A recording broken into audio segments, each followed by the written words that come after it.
Good evening, ladies and gentlemen.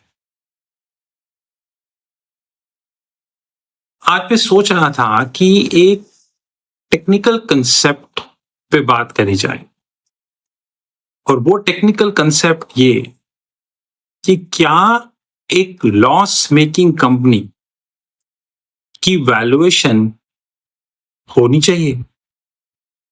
हम ये जानते हैं कि इस दुनिया में कई ऐसी कंपनीज हैं XYZ जिनकी बुक्स में एक ह्यूज लॉस है। अब क्वेश्चन ये उठता है कि जब एक लॉस मेकिंग कंपनी की वैल्यूएशन होती है तो क्या उस कंपनी के जो लॉसेस होते हैं हमें वो सेट असाइड करने चाहिए। नाउ सेट असाइड का मतलब होता है कि हमें उस कंपनी के लॉसेस को साइडलाइन कर देना चाहिए और सिर्फ कंपनी के असेट्स पर फोकस करना चाहिए, या फिर हमें उस कंपनी के लॉसेस की भी जो वैल्यूएशन है उसको उस कंपनी की असेट की वैल्यूएशन से नेट ऑफ करना चाहिए। इस टॉपिक पर मैंने अपने कई फ्रेंड्स से डिस्कस करी और हमारे फ्रेंड सर्कल का एक डाइवर्जेंस ओपिनियन था। एक मेरे बहुत अच्छे फ्रेंड हैं, उन्होंने कहा कि हमें लॉसेस को डेफिनेटली असेट से नॉक ऑफ करना चाहिए और मैं भी इसी बात को मानता हूं, क्योंकि at the end of the day जब आप एक कंपनी रन करते हैं तो उस कंपनी का मेन ऑब्जेक्टिव होता है प्रॉफिट। अब ये बात याद रखी जाए, जब मैं वर्ड यूज कर रहा हूं प्रॉफिट तो आई मीन टू से legal profit, not illegal profit. तो जब उस कंपनी का ऑब्जेक्टिव प्रॉफिट रन करना होता है और अनफॉर्चुनेटली XYZ कारण की वजह से वो कंपनी साल दर साल लॉसेस अपनी किताबों में बुक करती है, जिससे एक सिचुएशन क्रिएट होती है और इस सिचुएशन का नाम होता है नेगेटिव रिटेन्ड अर्निंग्स। पहले तो हमें समझना होगा कि टेक्निकली रिटेन्ड अर्निंग्स होती क्या है। रिटेन्ड अर्निंग्स का मतलब होता है कि कोई भी कंपनी बिजनेस प्रॉफिट के लिए करती है और किसी भी कंपनी का प्रॉफिट एंड लॉस अकाउंट को तीन पार्ट में, मेजॉरिटी तीन पार्ट में डिवाइड किया जाता है, जिसमें पहला पार्ट होता है टॉप लाइन। टॉप लाइन का मतलब होता है उस कंपनी की सेल्स जो कि उसकी ऑपरेशन से आई हो। एग्जाम्पल, अगर वो कंपनी कोई FMCG कंपनी है तो FMCG की सेल्स, अगर वो कोई टेक्नोलॉजिकल कंपनी है तो टेक्नोलॉजिकल सेल्स, अगर कोई IT कंपनी है तो IT की sales, so and so forth. लेकिन जनरली कंपनीज की बुक्स में इन्वेस्टमेंट्स होती हैं और कंपनीज उस इन्वेस्टमेंट्स को इन्वेस्ट करती हैं, जैसे म्यूचुअल फंड, FDs और इस तरह कॉर्पोरेट प्रोडक्ट्स में, और उससे कुछ एक डिविडेंड जनरेट होता है। उस डिविडेंड को भी हम उस इनकम में ऐड करते हैं। एक्चुअली उसका नाम होता है अदर इनकम। कि मान लीजिए एक बहुत बड़ी IT कंपनी है जिनकी किताबों में 10,000 करोड़ का कैश है और वो 10,000 करोड़ उन्होंने किसी FD या इस तरीके के प्रोडक्ट्स में इन्वेस्ट किए, जिससे हर साल उनको लगभग 7% के हिसाब से, लगभग मैं मान के चलता हूँ 700 करोड़ के आसपास जो है वो इंटरेस्ट आता है। तो जो 700 करोड़ का इंटरेस्ट आया वो टेक्निकली उनकी इनकम ही हो गई।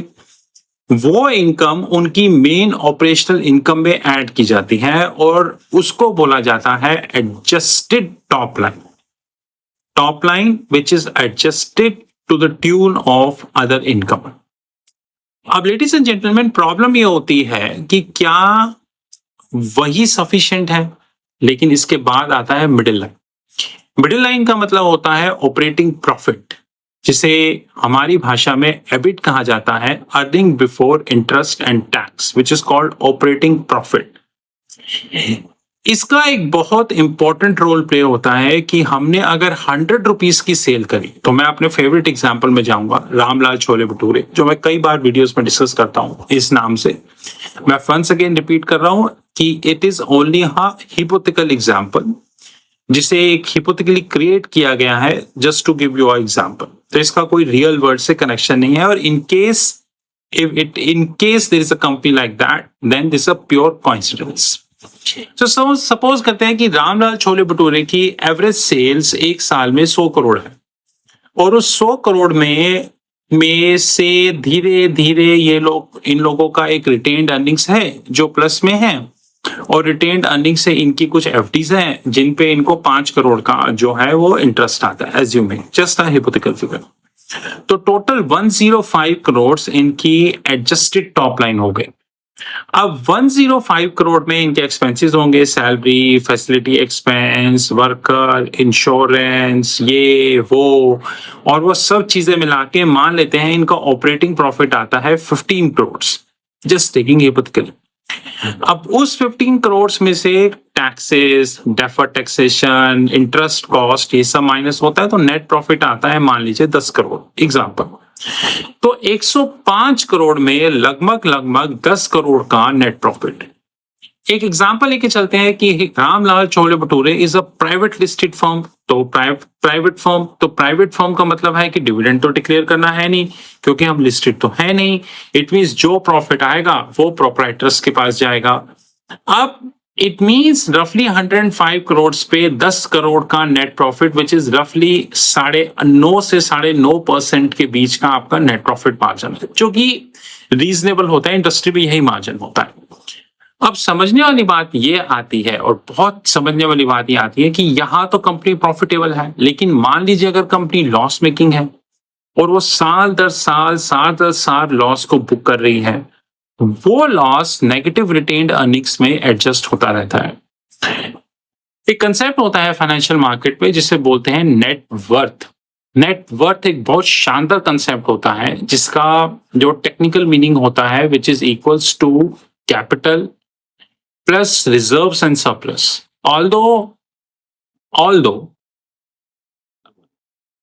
नेटवर्थ निकालने के कई फॉर्मूले होते हैं, लेकिन मेरा पर्सनल ओपिनियन ये होता है कि सबसे safest formula is the capital plus reserves and surplus. अब जिस कंपनी की बुक्स में नेगेटिव रिटेन्ड अर्निंग्स है तो इसका मतलब आपकी नेटवर्थ भी नेगेटिव है, और अगर आपकी नेटवर्थ नेगेटिव है तो क्वेश्चन सबसे बड़ा ये खड़ा होता है कि क्या आपकी वैल्यूएशन, whatever company XYZ, क्या आपकी वैल्यूएशन सिर्फ आपके असेट्स पर होनी चाहिए या आपकी नेगेटिव रिटेन्ड अर्निंग्स जो आपने करी उसको एडजस्ट होना चाहिए? माय पर्सनल ओपिनियन इज कि उसको एडजस्ट होना चाहिए, क्योंकि at the end of the day जब हम वाउंड अप करेंगे एग्जांपल एक सिनेरियो में, तो वो नेगेटिव रिटेन्ड अर्निंग्स चाहे जितनी भी व्हाटएवर XYZ अमाउंट की हो, वो आपकी बुक्स में एक वैल्यूएशन फैक्टर क्रिएट करेंगे। So my personal opinion is कि वो एडजस्ट होना चाहिए। Thank you.